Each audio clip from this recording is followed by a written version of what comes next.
Praise the Lord sister. Praise the Lord. Sound నాకు కొంచెం తక్కువ ఉందని. ఓకే. దేవుని నామమునకు స్తోత్రం కలుగును గాక. మరి ఈ మనకి ఈ సీజన్ లో వచ్చే పండు మామిడి పండు. Praise the Lord. सभी को यीशु मसीह के नाम से मैं दिल से धन्यवाद देती हूँ. अभी इस सीजन में एक फल आता है, हम सभी को वो फल हम सब खाते हैं. वो फल है मैंगो यानी कि आम. నాకు పండ్లన్నింటిలో కల్లా మామిడి పండు అంటే చాలా ఇష్టం. वाव. అసలు तो मेरे जी को सारे फलों में ज्यादा आम ही पसंद है, मैंगो ही उनको पसंद है. ఎంత ఖరీదైనా ఎలా ఉన్నా కూడా పడేయను, అది పులుపు వచ్చినా కూడా పడేయను, చక్కగా తింటాను.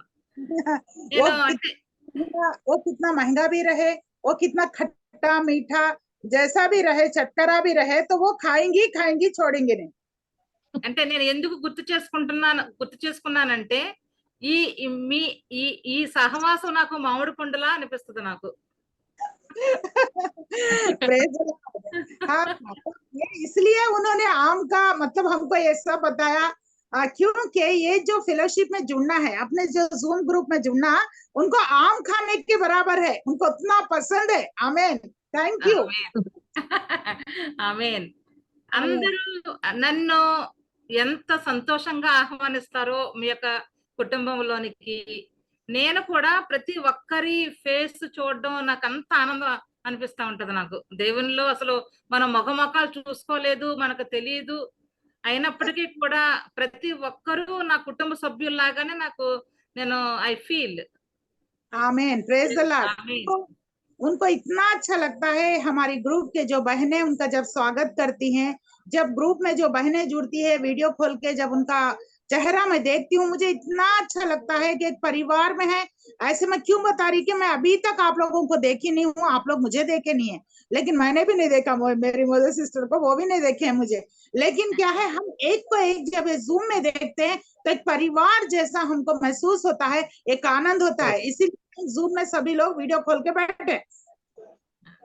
అయితే చాలా ఇంతవరకు కూడా చాలా నాకు వైరల్ ఫీవర్, నాకు ఒంట్లో బాల యాంటీబయోటిక్స్ వేసుకుంటున్నాను. మరి 3 days నుంచి పోస్ట్ పోన్ చేద్దామా, చెప్పలేనేమో, స్కూల్కి వెళ్ళి రావడం, మధ్యాహ్నం మళ్ళీ కూర్చోవడం, నాకు బాడీ పెయిన్స్ అనుకుంటూ ఈ నైట్ వరకు ఆలోచిస్తూనే ఉన్నాను. నాకు చెప్పలేను అని చెప్పడం నాకు ఇష్టం లేదు. ఏ విధంగానైనా సరే చెప్పాలి. నేను ఈ రోజు కూడా ప్రార్థన చేసుకున్నా, స్కూల్కి వెళ్ళాను, ప్రార్థన చేసుకున్నాను, వచ్చాను. గట్టి పరిస్థితుల్లో ఏదో కొంత చెప్పాలి, దేవుని వాక్యం నేను మిస్ అవ్వకూడదని కూర్చున్నా. నా ఆరోగ్యం కోసం ప్రార్థన చేయండి. ओके. तो मेरी मोजेस जी को बुखार है, वायरल फीवर है. 3 दिन से उनके मन में एक ही संघर्ष चल रहा है कि मैं कैंसिल करूं क्या, वचन देना बोल पाऊंगी नहीं पाऊंगी, क्योंकि वो बुखार के कारण उनकी तबीयत ठीक नहीं है और बॉडी पेन्स है, और उनको स्कूल भी जाना है. तो स्कूल निपटा के उनको आके वचन देना है, तैयारी करना है, तो मैं कैंसिल होऊंगी ऐसा मन में आ रहा मेरे शरीर के अनुसार. लेकिन ये लग रहा कि मैं परमेश्वर के लिए बोलने का अवसर मैं कैसे छोड़ूं, इसीलिए उन्होंने कैंसिल नहीं किया. और आप लोग प्रार्थना करें कि अभी वो वचन देते वक्त उनके ऊपर ऐसा परमेश्वर का सामर्थ्य और अनुग्रह उतरे कि उनकी जिस्म की कोई तकलीफ उनको रोक ना पाए. आमीन. ఆమేన్. మరి మనం వాక్యం ప్రారంభించుకుందాము. మరి ఈ రోజు మనకు ఏర్పాటు చేయబడిన వాక్యములో నుంచి మనం ఏర్పాటు చేసుకున్న అంశము, ధ్యానం కొరకు ఏర్పాటు చేసుకున్న అంశము ప్రకటన, యోహాను వ్రాసిన ప్రకటన గ్రంథము 2వ అధ్యాయము 10వ వచనంలో 2వ భాగం చదువుకుందాం. యోహాను వ్రాసిన ప్రకటన గ్రంథము 2వ అధ్యాయము 10వ వచనంలో 2వ భాగము. మరణము వరకు నమ్మకముగా ఉండుము, నేను నీకు జీవ కిరీటం ఇచ్చెదను. మరణము వరకు నమ్మకముగా ఉండుము, నేను నీకు జీవ కిరీటం ఇచ్చెదను. हम आज जो मेरी मोजेस जी का जो थीम है, जो उनको दिया गया जो वचन है, प्रकाशित का 2 का 10, लेकिन वो 9 से पढ़ रही हैं. मृत्यु तक तू ईमानदार रहे, मैं तुझे जीवन का मुकुट दूंगा। आमीन। हिंदी ఆ, पढ़ दो कोई। 2:9, 2 का 9 पढ़ो हिंदी में। Thank you Lord. 2 का 10 पढ़ो, 2 के 10 में है। हाँ, प्राण देने तक विश्वासी रहे तो मैं तुझे जीवन का मुकुट दूंगा। आमीन। ఆమేన్. చిన్న ప్రార్థన చేసుకుందాం. ప్రేమ కలిగిన తండ్రి, దయగల ప్రభువా, నైనా మరి అనారోగ్యముల మధ్య, ఆటంకముల మధ్య మరి దేవుడు తండ్రి, మీరు నా యొక్క ఆశను, నా ప్రార్థన ఆలకించి నా ఆశను తీరుస్తున్న దేవా, వందరములు, స్తోత్రములు. ఏ విధమైన బలహీనతకు లోను కాకుండా నన్ను కాపాడండి. మరి మీ యొక్క వాక్యము, మీ యొక్క మాట నా నోట నుంచి ప్రభువా నాతో మాట్లాడమని అడుగుతున్నాను. ప్రభువా నాతో మాట్లాడండి, మాతో మాట్లాడండి.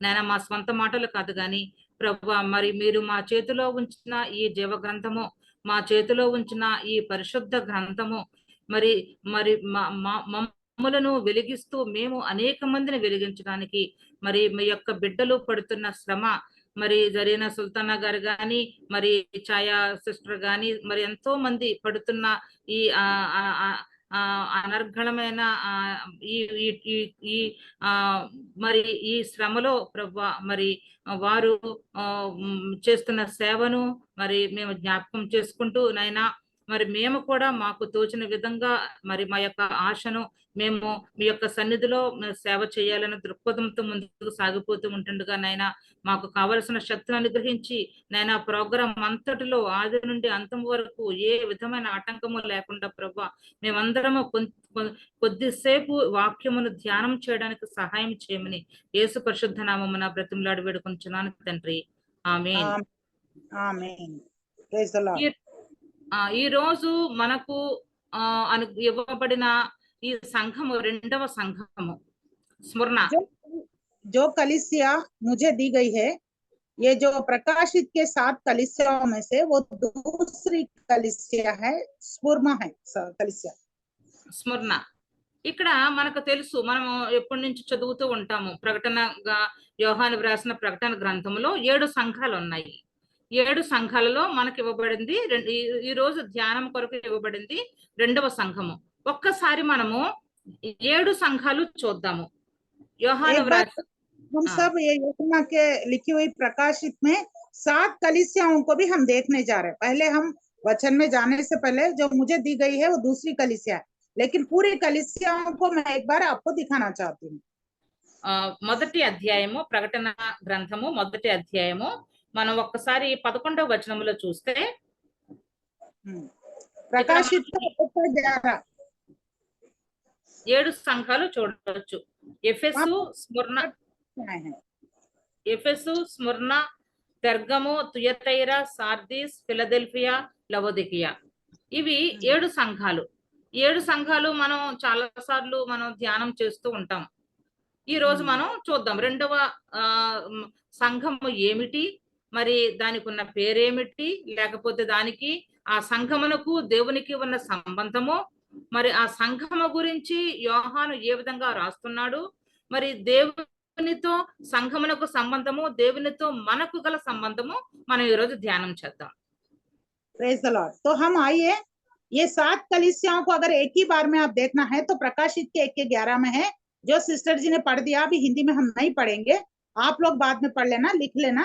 लेकिन अभी सिस्टर ये बता रही हैं कि स्मुर्ना जो दूसरी कलीसिया उनको दी गई है, उससे परमेश्वर, असल वो कलीसिया क्या है, वो कलीसिया का और परमेश्वर का रिश्ता क्या है, और वो कलीसिया को परमेश्वर क्या अभिनंदन किया है, वो कलीसिया को परमेश्वर ने किस बात पे चेतावनी दी है, उस कलीसिया को परमेश्वर क्या चाहता है, वो बातों को आज हम सीखने जा रहे हैं।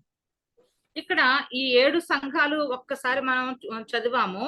ఈ 7 సంఘాల్లో కూడా 3 కేటగిరీస్ ఉన్నాయి, 3 భాగాలు ఉన్నాయి. అందులో కొన్ని సంఘాలు దేవుని గద్దింపునకు లోబడ్డాయి, కొన్ని సంఘాలు దేవుని యొక్క ప్రశంసకు లోబడ్డాయి, గురి కాబడ్డాయి. కొన్ని సంఘాలు గద్దింపు, ప్రశంస రెండిటికి లోబడ్డాయి. हाँ, तो आइए प्रियो, इस कलीसियाओं में 3 बातें हमको दिखाई देंगी। तो ये कलीसियाओं में 3 भाग है, 3 भाग है। पहला भाग है परमेश्वर की चेतावनी यानी कि डांट, परमेश्वर की डांट को उन्होंने सहन किया। दूसरा है कि परमेश्वर उनको प्रशंसा की यानी कि उनका अभिनंदन किया। तीसरी बात यह है कि अभिनंदन भी किया, प्रशंसा भी किया और डांट भी दिया। ऐसे 3 कैटेगरीज आपको ये 7 कलीसियाओं में दिखेंगे। ఇక్కడ ఈ 7 సంఘాలు మనం చూస్తే సార్దీస్, లవోదికియా, ఈ 2 సంఘాలు, సార్దీస్, లవోదికియా అనబడి ఈ 2 సంఘాలు ఒక్క గద్దింపుకే లోబడ్డాయి. అందులో ప్రశంస లేదు. వారు చేసే పనులు బట్టి గాని, వారి యొక్క ప్రవర్తన బట్టి గాని దేవుని చేత గద్దింపుకు లోబడ్డారు. 2 कलिसियाओं के नाम आप लोग लिख लो, सार्दिस और लवोदिकिया की जो कलीसियाएं हैं, ये केवल चेतावनी यानी कि डांट फटकार ही परमेश्वर का इनको मिला, लेकिन कोई प्रशंसा, कोई अभिनंदन इनको नहीं। ఆ తర్వాత 3 సంఘాలు చూస్తే ఎఫెసు, పెర్గము, తుయతైరా, ఈ 3 సంఘాలు కూడా గద్దింపునకు లోబడ్డాయి, ప్రశంసకు కూడా లోబడ్డాయి. और 3 कलीसियाएं एफेसी, पेरगमन और तुयतैरा, ये 2 जो है इसमें डांट फटकार भी परमेश्वर की मिली और इनको अभिनंदन भी मिला। తర్వాత మిగిలిన 2 స్మర్ణ, ఫిలదెల్ఫియా, ఈ 2 సంఘాలు చూస్తే ఈ 2 సంఘాలు ప్రశంసకు లోనవ్వాయి. Praise the lord. और जो 2 कलीसियाएं जो बची है आखिरी वाली, फिलदेल्फिया और लवोदिकिया, ये 2 कलीसियाएं जो है, ये 2 कलीसियाएं अभिनंदन के लिए ही इनको अभिनंदन ही मिला, डांट फटकार नहीं मिली। స్మరణ, ఫిలదెల్ఫియా ప్రశంసకు లోనయ్యాయి. ఓకే, సో ఇక్కడ ఇప్పుడు మనము ఏర్పాటు చేసుకున్న ఈ రోజు కొరకు ఏర్పాటు చేయబడిన సంఘము స్మరణ, 2వ సంఘము. ఈ స్మరణ దేవుని చేత ప్రశంసకు లోనయ్యింది. అంటే చెప్పండి సిస్టర్. आज जो कलीसिया मुझे दी गई है प्रचार के लिए, स्मुरमा, वो परमेश्वर के अभिनंदन यानी के उसको उन्होंने सराहा। ये कलीसिया केवल सराह को ही ली है, प्रशंसा को ही ली है। ఇప్పుడు ఈ 7 సంఘాలు మనం చూసినట్లయితే ప్రస్తుతం ఎక్కడ ఉన్నాయి? అవి 7 సంఘాలు ప్రస్తుతం టర్కీ దేశంలో ఉన్నాయి. టర్కీ దేశం कलीसिया कहाँ है अगर आप लोग जानना चाहते हैं तो ये टर्की में है। టర్కీలో ఇజ్మీర్ అనే ప్రాంతంలో 7 సంఘాలు, 7 చర్చెస్ ఉన్నాయి. ये टर्की में इज्मीर नाम के जगह में है एक 7 कलीसिया। ఈ టర్కీ దేశానికి అడుగున మధ్యధరా సముద్రం ఉంది. తూర్పు వైపున అజ్మీర్ అనే ఒక సముద్రం ఉంది. అంటే ఈ టర్కీ దేశానికి 3 ప్రక్కల నీళ్లు ఉన్నాయి. ద్వీపకల్పం అంటాం మనం.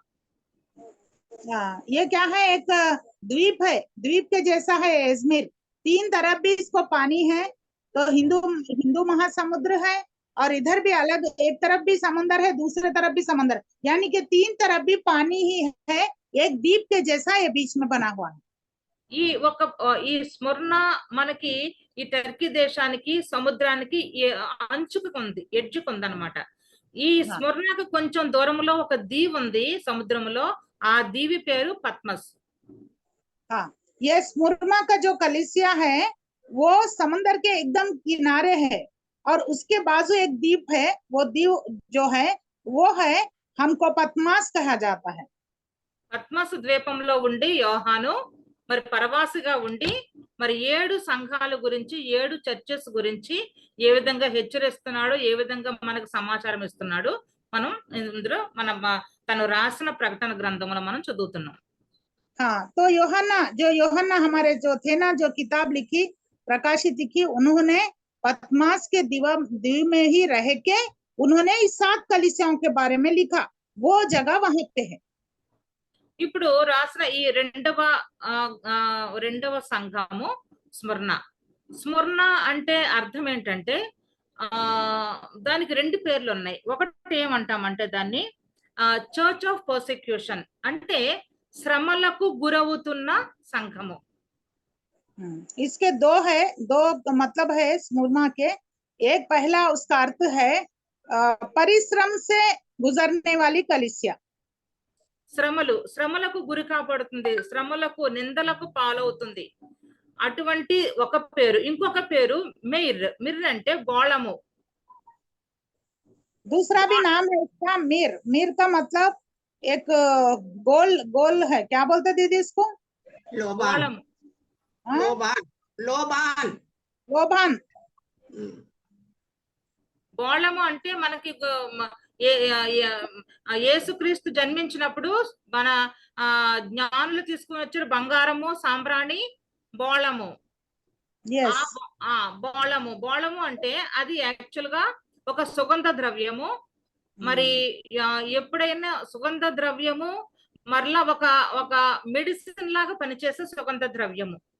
అంటే Okay. ఏదైనా ఒక గాయము తగిలినప్పుడు, లేకపోతే మరి పూర్వకాలంలో మరి డెడ్ బాడీస్ శవాలకి ఎంబామింగ్ చేసేటప్పుడు ఈ బోళము వాడతారు. అందుకనే యేసయ్య యొక్క మరణానికి, శిలువ మరణానికి గుర్తుగా వారు జ్ఞానులు బోళం తీసుకొచ్చారు. हाँ, तो प्रिय ये जो लोबान है ये एक सुगंध के खुशबू का एक चीज है जो मृत्यु में मुर्दों को लगाया जाता है और मार वगैरह लगे जब भी इसको लगाया जाता है लेप के समान। तो इसीलिए यीशु मसीह जब पैदा हुए थे तो वो ज्ञानी लोग 3 चीजें लाए थे, सोना, लोबान और मुर और लोबान। वैसे ही ये क्यों लाया गया था? यीशु मसीह के मृत्यु को दर्शाता था, इसीलिए ये लोबान लाया गया था। तो इसका नाम लोबान है। అంటే ఇక్కడ ఎటువంటి శ్రమలకు లోనవుతుంది, ప్రజలు ఏ విధంగా శ్రమలు అనుభవిస్తున్నారు, మరి వాటికి ఆ పొందిన శ్రమలకు లేకపోతే పొందిన ఆ గాయములకు ఏ విధంగా కట్లు కట్టాలి. మరి ఇక్కడ యోహాను ఎంతో మరి పరిశుద్ధాత్మతో నిండుకున్నవాడే మరి ఏ విధంగా మరి బాధలకు లేకపోతే శ్రమలకు గురవుతున్న స్మరణకు చేయూతనిస్తున్నాడు, బలాన్ని ఇస్తున్నాడు. ఒకసారి చూద్దాం మనం. आमीन। आइए हम देखेंगे यूहन्ना पवित्र आत्मा से भर गए और यूहन्ना पवित्र आत्मा से भर के दर्शन को देख के कैसे इस कलीसियाओं के बारे में लिखा। अभी हम वो परिस्थितियों को देखेंगे। ఇక్కడ స్మరణలో ఉన్న ప్రజలు, శ్రమలకు గురవుతున్న ప్రజలకు మరి యోహాను దేవుని గురించి వారికి ఏ విధంగా ఇంట్రొడ్యూస్ చేస్తున్నాడు. లేకపోతే ఇప్పుడు ఎవరైనా ఒక బాధలో లేకపోతే ఒక గాయం తగిలిన ఉన్న మనిషికి ఒక వైద్యుడు వచ్చి వైద్యం చేస్తాడు అన్నప్పుడు ఆ వైద్యుని గురించి మనం ఏ విధంగా చెప్తామో ఆ గాయపడే వ్యక్తికి మనము ధైర్యం ఇవ్వాలి. వచ్చే డాక్టర్, నీకు తగిలిన గాయం పెద్దదేమీ కాదు, వచ్చే డాక్టర్ చాలా పెద్ద డాక్టరు, ఆయన మంచిగా చేస్తాడు, ఎన్ని సర్జరీస్ చేశాడు, లేకపోతే ఎంతమంది బ్రతికించాడు, ఏమి నో ప్రాబ్లం అని అంత ధైర్యం ఇవ్వగలిగే ఒక డాక్టర్ ని మనం చూపించగలగాలి. हाँ, तो प्रियो यहाँ पे उदाहरण के तौर पे बोल रही हैं मेरी मोजेद जी। ये बोले जैसे कि व्यक्ति को मार लगा, बहुत बड़ा उसको घाव हो गया, लेकिन उसको ऐसे समझाना है, अपने को हिम्मत देना है कि तुम चिंता मत करो, तुम्हारा जो घाव है बहुत छोटा है। जो डॉक्टर आपको देखने आ रहे हैं, जो आपको ट्रीटमेंट देने वाले हैं, वो डॉक्टर बहुत बड़े हैं, तो आप चिंता मत करें, आपका घाव ऐसे ही पूरा होगा, आपको चंगाई मिलेगी। जैसे हम हिम्मत देते हैं वैसे इस कलीसिया को యోహన్నా बता रहा है उसके बारे में। ఇక్కడ స్మరణలో ఉన్న ప్రజలు, శ్రమలకు గురవుతున్న ప్రజలకు దేవుని గురించి చెప్పే విధానం ఇక్కడ మనం ఒకసారి ప్రకటన గ్రంథము 2వ అధ్యాయము 8వ వచనములో చెప్తున్నాడు. ఇక్కడ యోహాను స్మరణలో ఉన్న సంఘపు దూతకు ఎలాగూ వ్రాయము, మొదటి వాడును కడపటి వాడునై ఉండి మృతుడై మరలా బ్రతికిన వాడు చెప్పు సంగతులేవనగా. ఇక్కడ पढ़ सकते हैं प्रकाशित का 2:8 हिंदी में। Praise the Lord. थोड़ा जल्दी पढ़िए प्लीज, हेल्प कीजिए। जो प्रथम और अंतिम है, जो मर गया था और अब जीवित हो गया है, वह यह कहता है कि मैं तेरे क्लेश और दरिद्रता को जानता हूँ। చాలమ్మా ఇక్కడ మన తండ్రి అయినా లేకపోతే మనలను ఎవరైతే కాపాడుతారో, రక్షిస్తారో ఆయన గురించి ఇక్కడ యోహాను చెప్పే మాటల్లో 3 మాటలు. ఒకటి మన దేవుడు ఎవరండి? మొదటివాడు, కడపటివాడు. यहाँ पे यूहन्ना 3 बातें अपने परमेश्वर जो हमें संभालता है, बचाता है, वो परमेश्वर 3 बातें उन जो परमेश्वर की हम आराधना करते हैं, जिसपे हम विश्वास रखते हैं, उनके बारे में बता रहे हैं। मैं पहला हूँ, आखिरी भी मैं ही हूँ। ఇక్కడ ఆది ఆయనే, అంతము ఆయనే.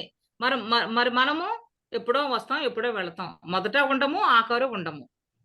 ఆయన మొదట సృష్టికి ముందు ఉన్నాడైనా, సృష్టాంతం ఆయన ఉంటాడు. రెండవది మృతుడై మరలా బ్రతికిన వాడు చెప్పు సంగతులేవనగా, మన కళ్ళ ఎదురుగుండా మన నాన్నమ్మలు, మామలు, బామ్మలు ఎంతో మంది చనిపోయారు. ఎవరైనా వచ్చారా? ఎవరు బ్రతకరు. రేపు రుద్ర మనము చనిపోతాము, అంతే. కాకపోతే ఇక్కడ దేవునికున్న లక్షణాలు సర్వాంతర్యామి. ఆదిన ఉన్నాడు, మొదటన ఉన్నాడు, కడపటన ఉన్నాడు, చనిపోయాడు, లేచాడు. కాబట్టి మనకు కలిగిన ఎటువంటి శ్రమ అయినా గాని, ఎటువంటి సమస్య అయినా గాని తీర్చడానికి సమర్థుడైన.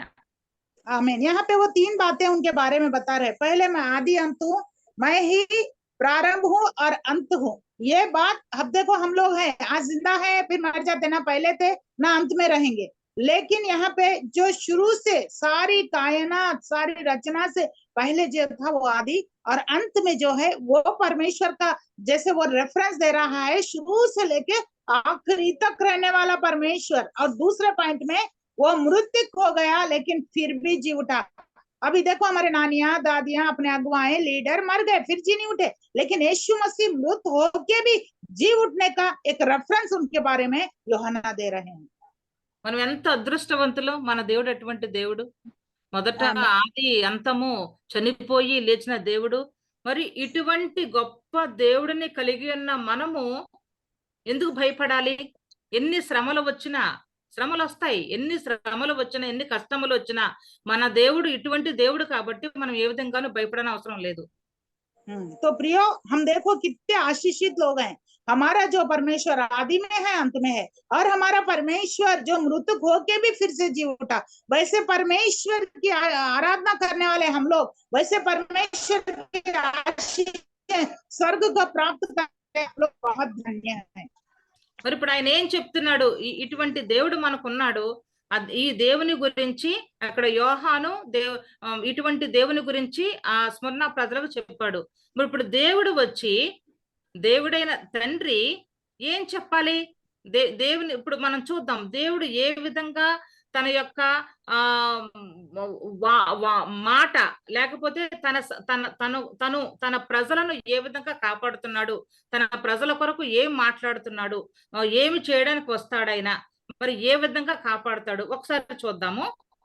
9వ వచనంలో, 2వ అధ్యాయము 9వ వచనంలో, నీ శ్రమను దరిద్రతను నేను ఎరుగుదును, అయినను నీవు ధనవంతుడవే. यहाँ पे 2 के 9 में, मैं तेरे परिश्रम को भी जानता हूँ, तू गरीब है लेकिन तू धनवान है। ఇక్కడ ఎటువంటి తండ్రిని మనము కలిగి ఉన్నాము, ఎటువంటి సమర్థత కలిగిన తండ్రిని మనం కలిగి ఉన్నాము.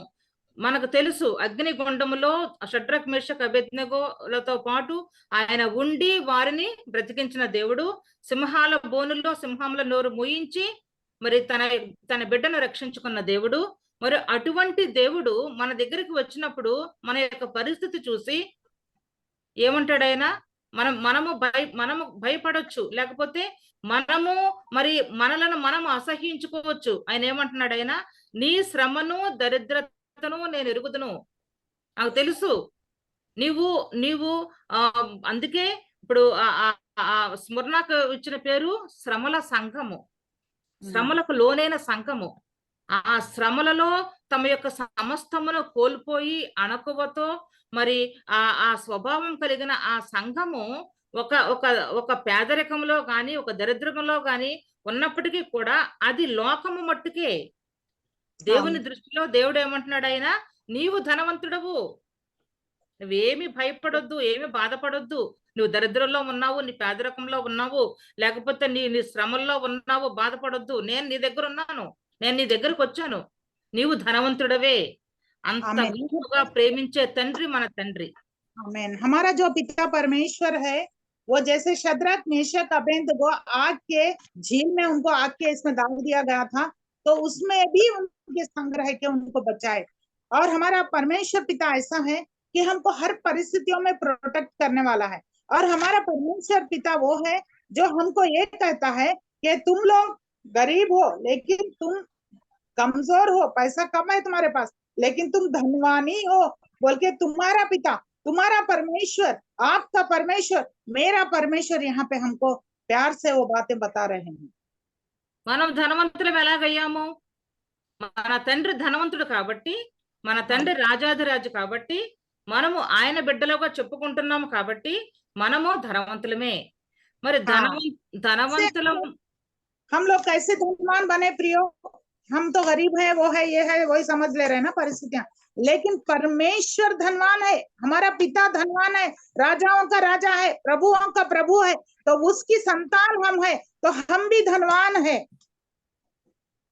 మరి మనము అటువంటి గొప్ప స్థితిని కలిగిన మనము, లేకపోతే మనం ఎటువంటి స్థితిలో ఉన్నప్పటికీ కూడా మరి మనం ఆయన దగ్గరికి వచ్చినప్పుడు ఆయన మనలను హక్కున చేర్చుకుని నీవు ధనవంతుడివే అని చెప్పి వదిలేట్లా, హక్కున చేర్చుకుని ఆయన పరిస్థితులను బట్టి మనకు అభయం ఇస్తున్నాడు ఆయన. आमीन, प्रेज द लॉर्ड। तो हमारा परमेश्वर हम कैसी भी परिस्थिति में रहे, बस बेटा तू धनवान है बोल के छोड़ नहीं दे रहा, खाली एक मुंह का शब्द बोल के नहीं छोड़ रहा, हमको अपने गले को लगा रहा, अपने छाती से लगा रहा है और बोल रहा है कि तू धनवान है मेरे बच्चे, तू चिंता मत कर, ये परिस्थितियों को डर मत बोल के आपको हिम्मत दे रहा है। ఎటువంటి అభయం ఆయన మనకి ఇస్తున్నాడో చూద్దాము. 9వ వచనంలో 2వ భాగంలో చూస్తే, తాము యూదులమని చెప్పుకొనుచు యూదులు కాక సాతాను సమాజపు వారి వలన నీకు కలుగు దూషణ నేను ఎరుగుదును, నీవు పొందబోవు శ్రమలకు భయపడకము. ఎంత గొప్ప అభయం ఆయన ఇస్తున్నాడు మనకి.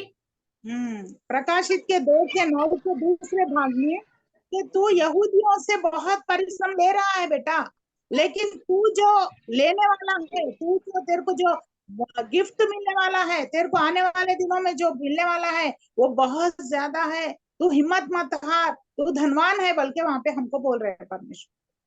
ఏ మాత్రము ప్రజలు కూడా నీతో కూడా ఉండేవారే నీకు శ్రమలు కల్పిస్తారు. అక్కడ మనకు తెలుసు యేసయ్య ఎప్పుడు పరలోకం మన తాను ఒక పాప శరీరాకారంతో తన ప్రజల మధ్యకు వచ్చినప్పటికీ కూడా తన ప్రజలు ఆయనను విశ్వసించలేదు, ఆయనను స్వీకరించలేదు. Praise the Lord. हमारे लोग देखो प्रियो, हमारे साथ जो रहने वाले, हमारे साथ सेवकाई करने वाले और हमारा खाने वाले पीने वाले, हमसे सीखने वाले ही हमको बहुत सताव लाते हैं, उनके द्वारा ही अपने को सताव होता है। जैसे कि यीशु मसीह उतना स्वर्गीय परमेश्वर होके भी वो पृथ्वी पे आया, सभी के लिए बहुत है, उन्हीं में से इस्करियोत यहूदा उनको पकड़वाया, तो उन्हीं के लोगों में यानी कि हमारे ही लोगों में से हमको सताने वाले रहते हैं।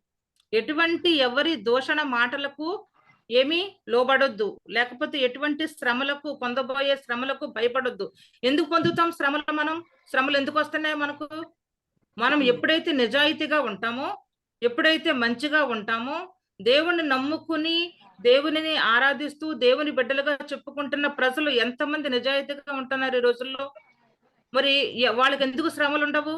నిజాయితీగా ఉండి మనం ఎప్పుడైతే దేవుని మాటకు లోబడి పౌలు చెప్పినట్టు నేను యేసుని పోలి నడుస్తున్నాను, నన్ను పోలి నడవండి అంత ధైర్యంగా మనం చెప్పగలిగితే మనకు నిజంగానే శ్రమలు వస్తాయి. आमीन। देखो प्रियो, हमको तकलीफें आती हैं, मुसीबतें परेशानियां आती हैं, क्यों आती हैं? हम खरे हैं, हम काम कर रहे हैं तो ही हमको आती हैं, तो उस बात को हम डरना नहीं है, हम किसी भी बात की चिंता नहीं करना और उसी बात को लेकर रुकना नहीं है, हमको आगे बढ़ते ही जाना है, क्योंकि हमको परमेश्वर की ओर देखना है। हमारे परमेश्वर ने खुद परिश्रम किया, उन्होंने खुद सहा, ये सब तो हमको सहना ही है, आगे बढ़ना ही है। అంత చక్కగా మనల్ని ప్రేమించి ఆయన మనకు అభయం ఇచ్చి ఏమీ భయపడొద్దు అని అభయం ఇచ్చి మనలను అప్రమత్తం చేస్తున్నాడు ఆయన. ఒక తండ్రి తన పిల్లలను ఏ విధంగా పెంచుతాడో, ఒక తండ్రి తమ పిల్లలను ఈ లోకం గురించి ఏ విధంగా చెప్తాడో అంతకన్నా ఎక్కువగా మన పరలోకపు తండ్రి మనకు నేనున్నాను, మీరు భయపడొద్దని అభయం ఇస్తూ అప్రమత్తం చేస్తున్నాడు ఆయన. हाँ प्रियो, तो हमारा जो पिता है, डरो मत, तुम डरो मत, मैं तुम्हारे संग हूँ, और वो हमको वाचा दे रहा है प्रियो, मैं तुम्हारे साथ हूँ, मत डर बोल के हमको हिम्मत देने के लिए ही ये बातें बता रहे हैं. ఎందుకు ఆయన మనను అప్రమత్తం చేస్తున్నాడు, ఎందుకు మనకు ఇటువంటి దారి చూపిస్తున్నాడు? ఇక్కడ మనకు 10వ వచనంలో చూస్తే, ఇదిగో మీరు శోధింపబడినట్లు అపవాది మీలో కొందరిని చెరలో వేయింపబోచున్నాడు, 10 దినములు శ్రమ కలుగును. हमको थोड़ा सा अलर्ट कर रहा परमेश्वर, हमको समझा रहा है कि तुम लोग जागरूक रहो, क्योंकि 10 दिन 2 का 10 में, हाँ बोलो दीदी, चेतावनी दे रहा है, बोलो। चेतावनी दे रहा है कि 2 के 10 में लिखा है यहाँ पे 10 दिन तुमको परिश्रम आने वाला है, 10 दिन की परिश्रम आने वाली है, 10 दिन में तुमको बहुत कष्ट आने वाले हैं, तो उससे आप लोग केयरफुल रहना। इसलिए हमको परमेश्वर बोलते हैं कि तुम लोग जागरूक కూడా ఉన్నవారు, పొరుగువారు, ఇరుగువారు, ఇంటివారు శ్రమలకు గురి చేస్తున్నారు. లేదు, సైతాను ఏదో విధంగా మిమ్మల్ని శోధనలో వేయాలి, అక్కడ 10 అనే లెక్క వ్రాసాడు, కానీ 10 వాడి ఇష్టం, సైతాన్ ఇష్టం. ఎన్ని రోజులు అంటే అన్ని రోజులు అక్కడ చెరసాలలో ఉంచుతాడు. ఏ విధంగానూ దేనికి కూడా భయపడవద్దు, నేను మీతో ఉంటాను, మీ పరలోకపు తండ్రిని మీరు సమస్తము మరి నాకు అప్పగిస్తే నేను మిమ్మల్ని విడిపిస్తాను. आमीन। यहाँ पे 10 दिन तुमको परिश्रम होगा, ये लिखा है। 10 दिन मुश्किलें आएंगी, परिस्थितियां ठीक नहीं, लेकिन वो 10 दिन नहीं है प्रिय, वहां 10 दिन लिखा है, लेकिन ज्यादा भी हो सकता, कम भी हो सकता। शैतान हमको परीक्षा में डालने ही वाला है, इसीलिए हमको बहुत जागरूक रहना है बोल के चेतावनी दे रहे हैं. ఇక్కడ ఎంత మొదటి నుంచి దేవుడు ఏ విధంగా తన ప్రజలను అక్కడ స్మరణ సంఘపు ప్రజలకు, లేకపోతే ఇక్కడ మనకు ఏ విధంగా ఒక తండ్రి వల్లే మనలను ఆదరించి, మన దరిద్రములో మనలను ఆదరించి, లేకపోతే మన యొక్క ఆ శ్రమలలో అభయం ఇచ్చి అప్రమత్తం చేసి ఇంతగా చెప్తున్నప్పటికీ కూడా ఇక్కడ తండ్రికి గల ఒక అపారమైన ప్రేమ తన పిల్లల ఎడల మనం చూస్తున్నాం. ఇక్కడ అదేంటంటే तो यहाँ पे देखो प्रियो, अपने पिता का प्रेम, हमारा पिता हमको भरोसा दे रहा है और हमको हिम्मत दे रहे हैं, हमको जो बातें पहले होने वाली है वो पहले ही बता रहे हैं। तो वो उसमें एक पिता का बच्चों के लिए जो प्रेम है, प्यार है, वो हमको दिखाई देता है, और हमारे परमेश्वर का प्यार हमारे लिए दिखाई देता है. ఇక్కడ తన బిడ్డ ఏ విధంగానైనా సరే సైతాను శోధనలో పడకుండా తనతో యుగయుగములు జీవించాలి అన్న కోరిక, ఒక ఆశ, ఒక ఆలోచన, ఎన్ని విధాలుగా ఆయన మనలను ధైర్యపరుస్తున్నప్పటికీ కూడా ఇక్కడ మీకు ఒక చిన్న ఉదాహరణ చూపిస్తాను. పిల్లవాడు పరీక్షకు ప్రిపేర్ అవుతా ఉంటే తండ్రి దగ్గర కూర్చుని అన్ని చెప్పినప్పటికీ, లేకపోతే ధైర్యం చెప్తున్నప్పటికీ, మరి కష్టంగానే ఉంటుంది. 10వ తరగతి బోర్డ్ ఎగ్జామ్ అంటే చాలా కష్టం, మరి కష్టపడి చదవాలి, కష్టపడి చదివితేనే మంచి భవిష్యత్తు ఉంటుంది అని ఎంత చెప్పినప్పటికీ కూడా చివరిగా ఒక మాట అంటాడు తల్లి గాని తండ్రి గాని, నువ్వు గనుక ఈ 10వ తరగతి పరీక్షల్లో ఫస్ట్ పాస్ అయితే నీకు మంచి స్కూటీ కొంటాను, లేకపోతే ఒక స్పోర్ట్స్ సైకిల్ కొంటాను అని పిల్లవాడికి లేకపోతే పిల్లకు చెప్తే వాళ్ళు కష్టపడి చదువుతారు, కానీ వాళ్ళ దృష్టి పరీక్షల మీద ఉండదు. వాళ్ళంతా సైకిల్ తొక్కుతున్నట్టు కలలుగంటారు, స్కూటీ తొక్కుతున్నట్టు కలలుగంటూ వాళ్ళు ఖచ్చితంగా వాళ్ళ యొక్క ఆ పొజిషన్ చేరుకుంటారు వాళ్ళు. आमीन। तो देखो प्रियो, एक उदाहरण के तौर पे सिस्टर बता रहे, जैसे अपना बच्चा 10th पढ़ रहा है, लड़का या लड़की, तो माँ बाप उनके साथ बैठते हैं, उनको पढ़ाते हैं, वो 10वीं जमात का पूरा उनके साथ ज्यादातर माँ बाप है उनके साथ मेहनत करते हैं, और कर करके वो क्या बोलते हैं कि बेटा तू अगर पास हुआ तो तेरे को अच्छा स्पोर्ट्स की साइकिल खरीद को दूंगा, या नहीं तो तुमको स्कूटी, जो भी उनकी इच्छा है वो खरीद के दूंगा बोलते हैं। तो बच्चे क्या करते हैं मालूम, वो साइकिल पे चले, जैसा सपना ख्वाबों में, अपने ख्यालों में ही रहते हैं, वो सब देखते हैं, लेकिन उनके दिमाग में ये भी रहता है कि वो चीज हमको आना है तो हम ये चीज में आगे बढ़ना ही, हमको पास होना है बोल के वो बच्चे भी वो उस पे लगन रख के पढ़ते हैं और पास भी होते हैं। वैसे ही हमारा पिता हमको समझा रहे हैं। ఇక్కడ ఒక ఈ లోకపు తల్లిదండ్రులమైన మనమే మన పిల్లల కోసం ఎంత మంచిగా ఆలోచిస్తా ఉంటామో, మరి పరలోకపు తండ్రి మన యొక్క ఆత్మను రక్షించడం కోసము, మన యొక్క ఆత్మను పాతాళంలోనికి వెళ్లకుండా ఆయనతో యుగయుగములు జీవించడం కోసము ఆయన ఎన్ని ఎన్ని ప్లాన్లు వేస్తున్నాడు ఆయన.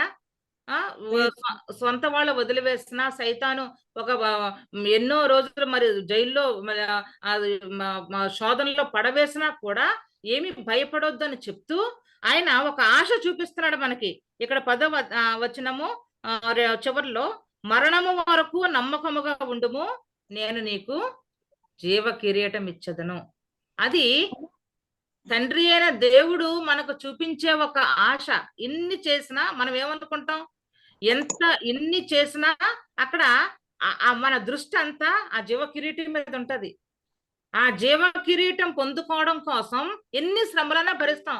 పిల్లోడు అక్కడ స్కూటీ కోసం ఎంత కష్టపడినా చదువుతాడు. ఇక్కడ మనం ఆ చివరి వరకు, అంతిమ శ్వాస, ఆ మరణము వరకు కూడా ఓపిక పట్టుకుందాం. కాస్త ఓపిక పట్టుకుంటే సైతాను శోధనలకు లొంగకుండా, దేవునికి దూరం అవ్వకుండా, కాస్త ఆ శ్రమలలో మనము వెసులుబాటు చేసుకొని శ్రమలను ఓర్చుకోగలిగితే యుగ యుగములు తండ్రితో జీవిస్తాం, జీవ కిరీటం పొందుకుంటాం.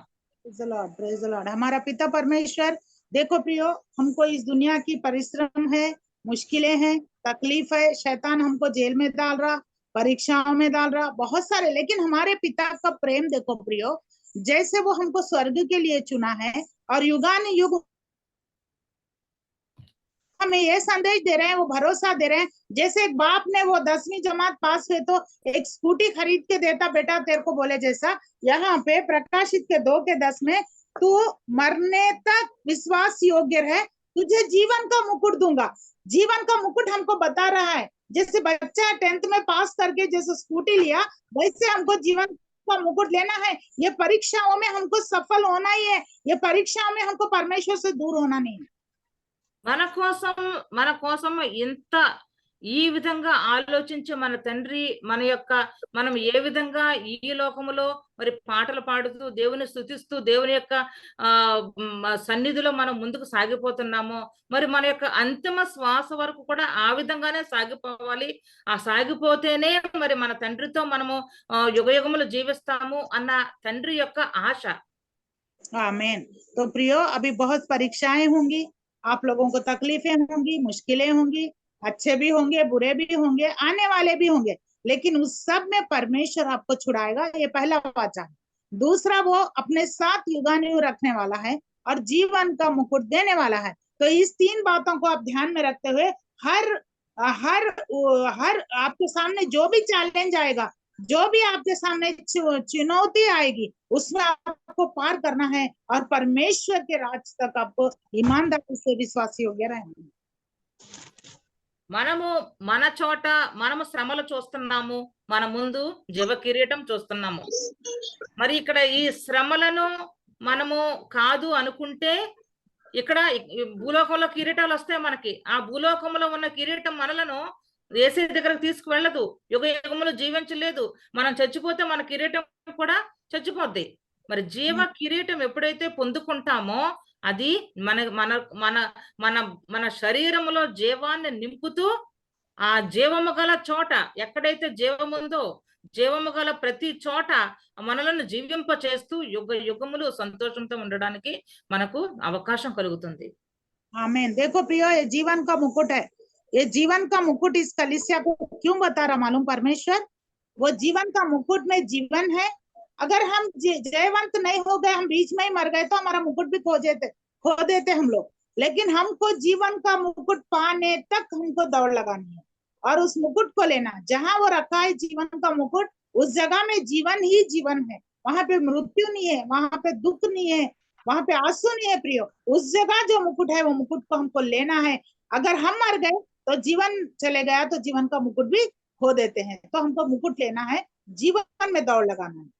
లక్షలు పెట్టి మనం కొనిచ్చిన ఆ బైక్ స్కూటీ కూడా రిపేర్లు రావచ్చేమో గానీ, మరి దేవుడు మనకు ఇచ్చే ఆ జీవ కిరీటంలో ఏమి రిపేర్లు ఉండవు. आमेन, प्रेज द लॉर्ड। देखो प्रियो, आप 1 लाख रुपए 2 लाख जितने भी लाख दे के एक स्कूटी खरीद के दो अपने बच्चे को, उसमें रिपेयर आ सकता है, उसमें प्रॉब्लम आ सकता है, लेकिन जो जीवन का मुकुट आपके लिए वहां पे रखा है, जो चमक के साथ, रोशनी के साथ, जीवन के साथ, वो मुकुट में कभी रिपेयर नहीं है, कभी खराब नहीं होगा, उसका रंग नहीं उतरेगा, वो हमेशा जीवन से ही रहेगा, वो आपके साथ जीवन में आपको लेके चलेगा। మరి మనం ఏం చేద్దాం ఇప్పుడు?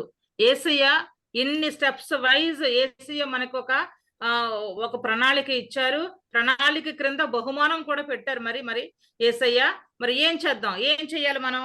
ఆఖరి వచనం చూద్దాము. 11వ వచనము, 2వ అధ్యాయము 11వ వచనము. సంఘములతో ఆత్మ చెప్పుచున్న మాట చెవిగలవాడు వినుగాక. ఏం చేయాలి మనం? మనం ఏం చేయాలండి? చెవిగలవాడు వినుగాక. మనకు చెవులుంటే మనకు చెవులు ఉంటాయి కానీ లోపల వరకు దారి ఉండట్లా. ఇక్కడే వదిలి ఇక్కడ వచ్చేస్తున్నాయి బయటికి, లోపలికి వెళ్ళట్లా. అదే లోపలికి వెళ్ళి ఉండుంటే ఓ గింగిరు గింగిరుమని, ఇప్పుడు పిల్లవాడి మాట చూడండి, అమ్మ బిర్యానీ వండు అంటాడు, ఒక్కసారి అన్ని వదలడు. అసలు మనకు అది పిల్లవాడు స్కూల్కి వెళ్ళిపోయినా కూడా ఇంటికి వచ్చే వరకు రింగు రింగులు తిరుగుతూ ఉంటది, బిర్యానీ వండమన్నాడు, బిర్యానీ వండమన్నాడు అని. అంటే ఇక్కడ యేసయ్య నా గొర్రెలు నా స్వరము వినును. ఎంత నేను ఆ వాక్యం చిన్న లైనే, ఆ వాక్యం చదువుతున్నప్పుడల్లా అసలు యేసయ్య ఎంత భరోసా పెట్టారు మన మీద. ఆ పిల్లలు నా మాట మనం అంటాము, మన పిల్లల గురించి, నా పిల్లడు నా మాట వింటాడు అంటాం, కొన్నిసార్లు వినడు. ఇక్కడ దేవుడు నా గొర్రెలు నా స్వరం, నాకు కళ్ళలో నీళ్ళు వస్తాయి నాకు ఆ వాక్యం చదువుతుంటే. అంటే దేవుడు మన మీద అంత భరోసా పెట్టాడు ఆయన. మరి మనం వింటున్నామా? వినోదలేస్తున్నాం. అందుకే ఇక్కడ చెప్పాడు చివరి పుస్తకంలో, ఎవరైతే సంఘములతో ఆత్మ చెప్పుచున్న మాట చెవిగలవాడు వినుగాక. వింటే ఏం జరుగుద్ది? వింటాము. వింటే మనకు వచ్చే లాభం ఏంటి? క్రింద లైన్ లోనే ఇచ్చాడు, జయించువాడు రెండవ మరణము వలన ఏ హానియు చెందడు. అక్కడ మనకు గొప్ప, అంతవరకు సహిస్తే గొప్ప జీవ కిరీటము. ఆయన మాట వింటే మనకు రెండవ మరణం వలన ఏ మాత్రము హాని లేదు. అసలు ఏం జరుగుద్ది రెండవ మరణం వల్ల? ఒకసారి చూద్దాం మనం. ఒక్క నిమిషం సిస్టర్, ఇది हाँ, यहाँ पे हम देख रहे हैं प्रियो, 2 के प्रकाशित के 2 के 11 में, जिसके कान हो वो सुन ले। वो कलीसियाओं से पवित्र आत्मा कहते हैं, जिसके कान हो वो सुन ले। कान के सुनने के बारे में सिस्टर बता रही है, एक उदाहरण दी है। जैसे उनका बच्चा ने सुबह बोल के गया स्कूल जाते हैं बिरयानी बनाओ मम्मी, तो उनको जब वो स्कूल में टीचर काम करती है, तो जाके जॉब करती है, तो वहां पे भी उनको मुझे बिरयानी बनाना है, वो कानों में वो आवाज गूंजती है। वैसे ही परमेश्वर की आवाज जिसके कान हो वो कानों में गूंजना है, वो सुनना है। वो जो सुनते हैं वो लोग जीवन के मुकुट को भी पाते हैं, और उसके बाद जो आयत हम अभी देखने जा रहे वो भी हमारे जीवन में होता है, जो दूसरे मृत्यु से हमको हानि नहीं होगी और दूसरी मृत्यु हम पे प्रभुता नहीं करेगी। అటువంటి మాటలు ఎప్పుడైతే మనం వింటామో మన చెవుల్లోనికి చొచ్చుకుని పోతాయో మనకు జరిగే లాభం ఏంటంటే రెండవ మరణం వలన ఎటువంటి హాని ఉండదు. ఇక్కడ ఒకసారి మనం చూద్దాము. ప్రకటన, యోహాను రాసిన ప్రకటన గ్రంథము 20వ అధ్యాయము మనకు 11వ వచనం నుంచి లేకపోతే 12వ వచనం నుంచి మనకు కింద వరకు చదివితే రెండవ మరణం వలన అసలు ఏంటి రెండవ మరణము, ఆ రెండవ మరణం వల్ల మనకు వచ్చే హాని ఏంటి మొత్తం మనకి కనపడుతుంది. అంటే ఇక్కడ ఒకసారి చదివిమంటారా? వద్దులండి, అంటే టైము చాలా ఎక్కువ ఉంది కదా. प्रकाशित का 20 अध्याय की 12 आयत से अगर आप लोग पढ़ते जाएंगे तो ये दूसरी मृत्यु क्या है? दूसरी मृत्यु 13 నుంచి 14 చదవండి. 13, 14. हाँ, 13 और 14 पढ़िए। प्रकाशित का 20, 13 और 14 आयतों को हम पढ़ेंगे।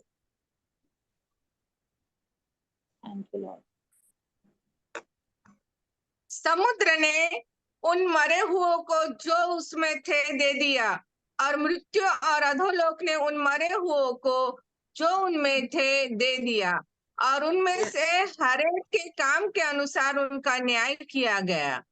मृत्यु और अधोलोक आग की झील में डाले गए।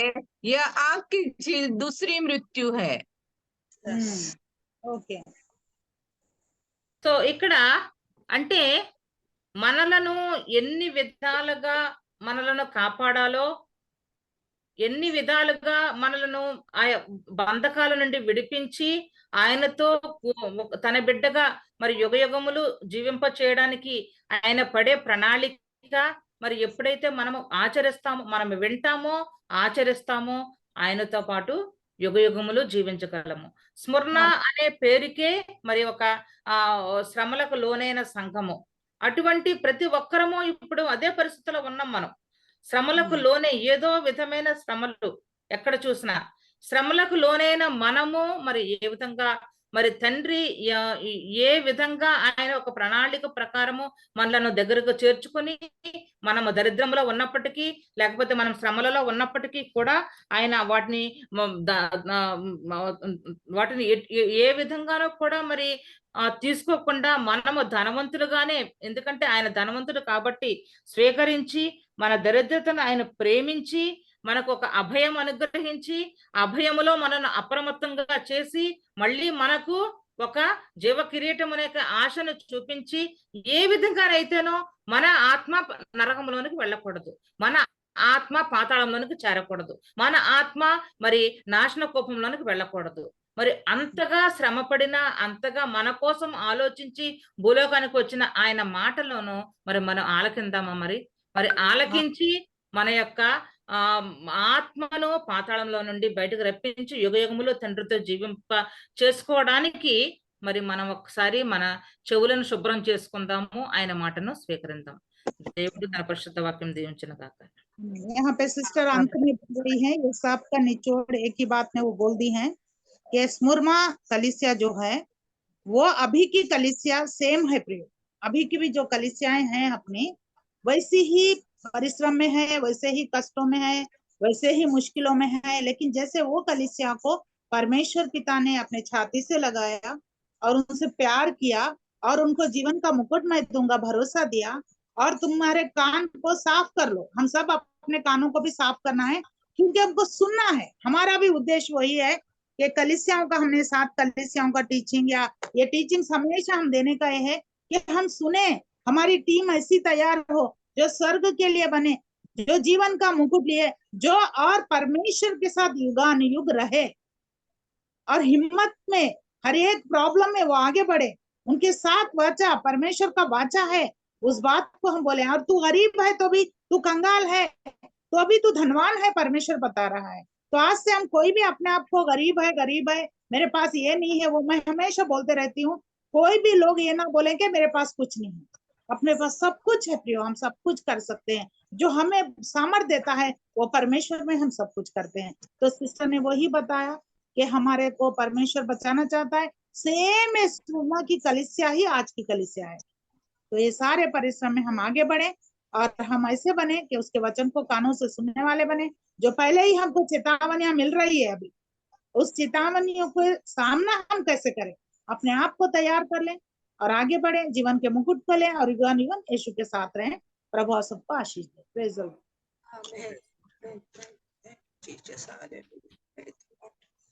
थैंक यू दीदी, थैंक यू सो मच। हमारे Mary Moses pastor Mary Moses ji, आपका भी थैंक यू।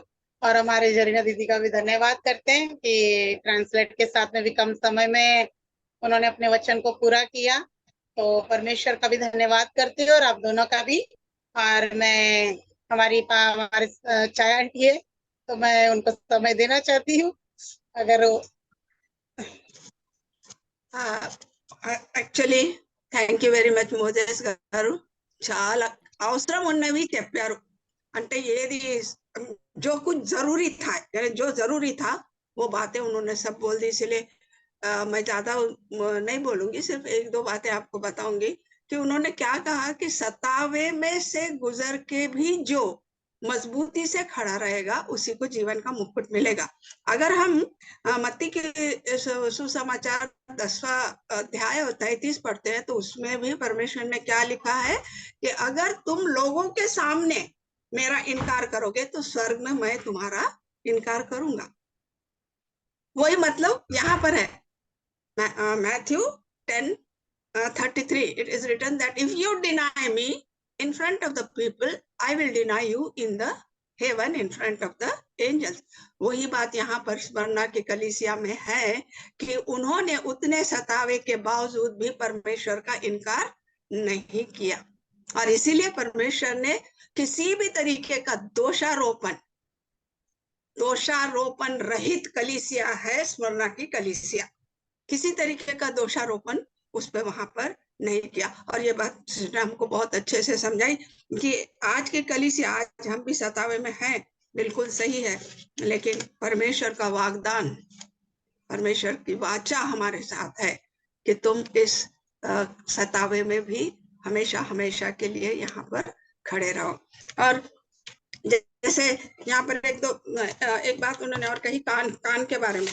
तो यहाँ पर जो कान है, वो कान का मतलब क्या है कि हमारे ये कान नहीं, ये बाहर के दिखावे के कान है, हमारे अंदर के कान, हमारे आत्मा के कान, our spiritual ears. We have 2 ears. एक बाहर, ये जो दिखते कुछ काम के नहीं है, आवाज सुनते, गंदगी सुनते, सब सुनते, लेकिन जो आत्मा में कान है वो कानों को। तो आप कलीसिया में बहुत सारे जन रहते हैं, जैसे यहाँ पर भी ग्रुप में है हम, कि सुन रहे हैं ना, उन्होंने बहुत अच्छा दिया, मैंने एक एक वर्ड सुना, एक एक वर्ड और लिख भी ली वहां पर कुछ पॉइंट्स। तो सुन के ये कान से सुने, ये कान से ऑफ निकल गए, वो नहीं है। जिसके कान है वो सुने, मतलब जिसको आत्मा के कान है वो आत्मा से सुने और अपनी आत्मा में ग्रहण करे, ताकि ये बातों को आप वहां पर समझ सके। तीसरा पॉइंट उन्होंने बहुत अच्छा बताया मृत्यु के बारे में, कि पहली मृत्यु में हमको आशा है, जब पहली मृत्यु होती है हमको आशा है कि हाँ, अगर हमने अच्छे कार्य किए हैं, परमेश्वर के वचनों का पालन किए हैं, परमेश्वर के वचनों में अपनी जिंदगी को हमने गुजारा है, तो हमको आशा है कि हम न्याय के समय परमेश्वर के सामने जब खड़े रहेंगे तो वो हमको कहेगा, भले विश्वासु जा मेरी दाहिनो ओर, है ना, वो आशा है। लेकिन दूसरी मृत्यु में हमको कोई आशा नहीं। दूसरी मृत्यु हमारी नरक की ही मृत्यु है, और वो हमेशा हमेशा हमेशा के लिए, अनंत काल के लिए हमको परमेश्वर से वहां दूर ले जाएगी। तो हम सबको क्या करना है? पहली मृत्यु तो होनी है, मट्टी से बना है शरीर, मट्टी में जाना है, लेकिन हमारी आशा को रखना है, मर जाएंगे हम। सिस्टर ने भी कहा, आज है हम आज है सब लोग, कल मर जाएंगे। यीशु मसीह तीसरे दिन उठ गया, हम तीसरे दिन नहीं उठेंगे। यीशु मसीह जब महिमा के रूप में आएगा तो हमको उठाएगा, लेकिन वो ये देखेगा कि तुमने मेरा स्वीकार किया या मेरा इनकार किया, वो देखेगा, और उस पे ही तुमको दूसरी मृत्यु मिलेगी या पहली मृत्यु के बाद महिमा का शरीर मिलेगा। ये जजमेंट वहां पर होगा। तो मेरी सिस्टर मेरी, you have explained everything very neatly, very nicely. I think that everyone has understood what you wanted to tell them, and only few things I added over there, just explain them in little bit deeper, that's all. So thank you very much for sparing the time with us for so much time. Though you are not well, still you spared the time with us. God bless you abundantly.